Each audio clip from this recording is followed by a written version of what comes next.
इस वीडियो में मैं पार्ट 20 उसने कहा था कि आगे के भाग को लेकर आई हूँ। आइए इसके आगे के भाग को देखते हैं।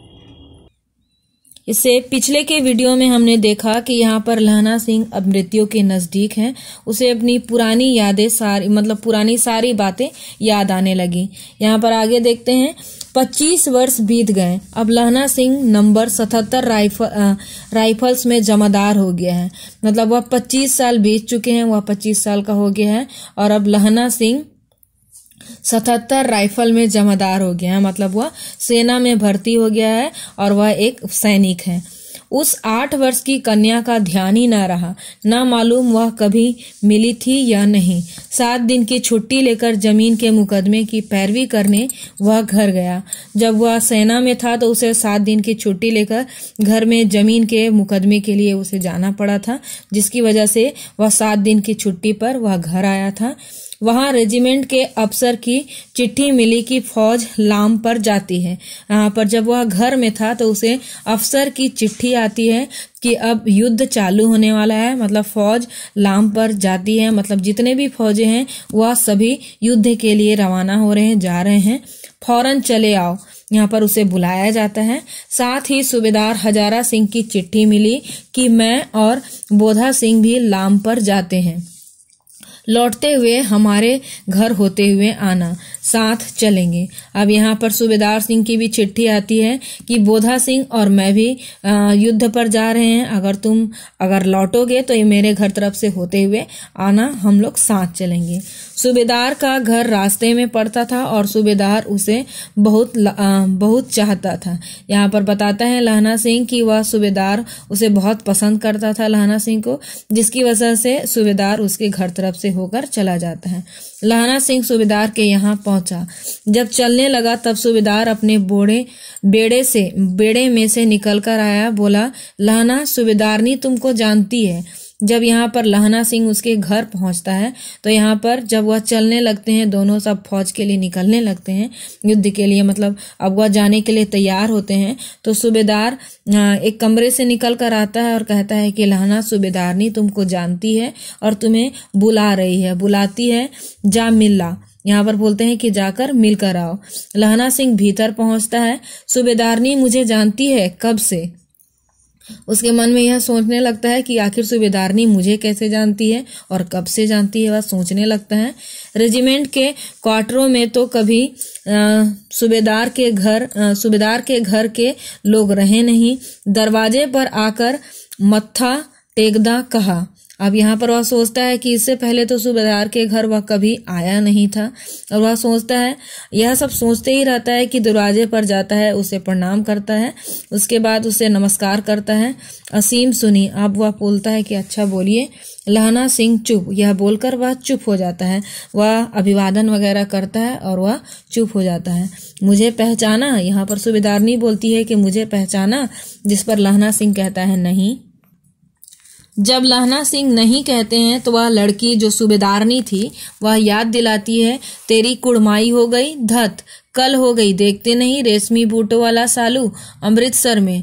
भावों की टकराहट में मूर्छा खुली, करवट बदली, पसली का घाव बह निकला। अब यह लड़की उसे याद कराती है और उसे सब कुछ याद आ जाता है। अब यह सब कुछ यह युद्ध के मैदान में जहां पर वह घायल हुआ था वहां पर ये सब बातें सोच रहा था। तो पसली का घाव बह निकला, मतलब वहां पे जो घाव था वह उससे खून बहने लगते हैं। वजीरा, पानी पिला, उसने कहा था। अब यहाँ पर फिर वजीरा से कहता है कि वजीरा पानी पिला दो, उसने कहा था। अब यहाँ पर जो पाठ का शीर्षक है हम देखते हैं कि उसने कहा था। यहीं पर यहाँ पर पता चलता है कि जो सूबेदारनी थी उसने इससे कहा था। आगे आपको और क्लियर हो जाएगा इसका शीर्षक ऐसा क्यों कहा गया है। अब यहाँ पर केवल कहता है कि उसने कहा था, मतलब सूबेदारनी ने लहना सिंह से कहा था। स्वप्न चल रहा है। सूबेदारनी कह रही है, मैंने तेरे को आते ही पहचान लिया। एक बात कहती हूँ, मेरे तो भाग फूट गए। सरकार ने बहादुरी का खिताब दिया है, पर सरकार ने यह तीमियों की घगरिया पलटन क्यों ना बना दी, जो मैं भी सूबेदारनी के साथ चली जाती, सूबेदार जी के साथ चली जाती। यहाँ पर बोलती है कि वहाँ उसके तो भाग ही फूट गए हैं, क्योंकि इसका जो बेटा है वो भी सेना में है और उसका पति भी सेना में है। तो वह बताती है कि सरकार ने इसे बहादुरी का खिताब तो दिया है, लेकिन सरकार ने इसे उसके साथ जाने का हुक्म क्यों नहीं दिया। अगर ऐसा होता तो वह भी सूबेदार जी के साथ जाती। एक बेटा है, फौज में भर्ती हुए उसे एक ही वर्ष हुआ। वह बताती है कि मेरा एक जो बेटा है उसे भी 1 वर्ष हो गए हैं फौज में भर्ती हुए।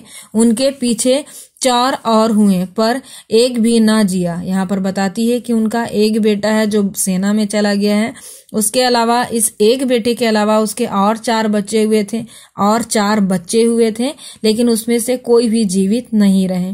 मतलब उनकी इकलौती संतान था यह बोधा सिंह। सूबेदारनी रोने लगी। यह बोलकर सूबेदारनी रोने लगती है।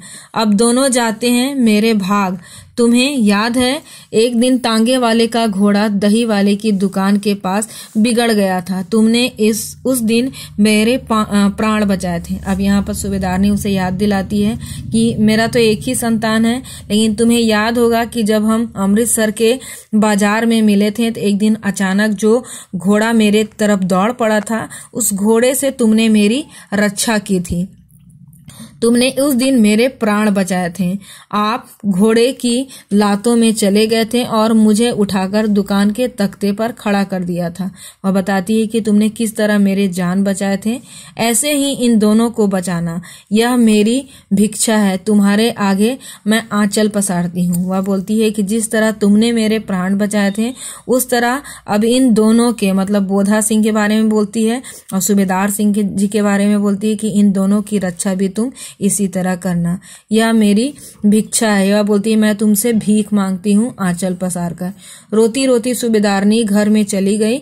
लहना भी आंसू पोंछता हुआ बाहर आया और इस तरह वह बोलते हुए दूसरे कमरे में चली गई और लहना सिंह भी वह आंसू पोंछता हुआ बाहर निकल जाता है।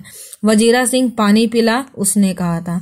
अब फिर वह याद आता है, फिर वजीरा सिंह को कहता है कि वजीरा सिंह मुझे पानी पिलाओ, उसने कहा था। अब इस तरह ये पार्ट यहाँ तक समाप्त होता है। इसके अंतिम बस थोड़े से ही भाग बचे हुए हैं, उसे हम अगले वीडियो में देखेंगे। धन्यवाद।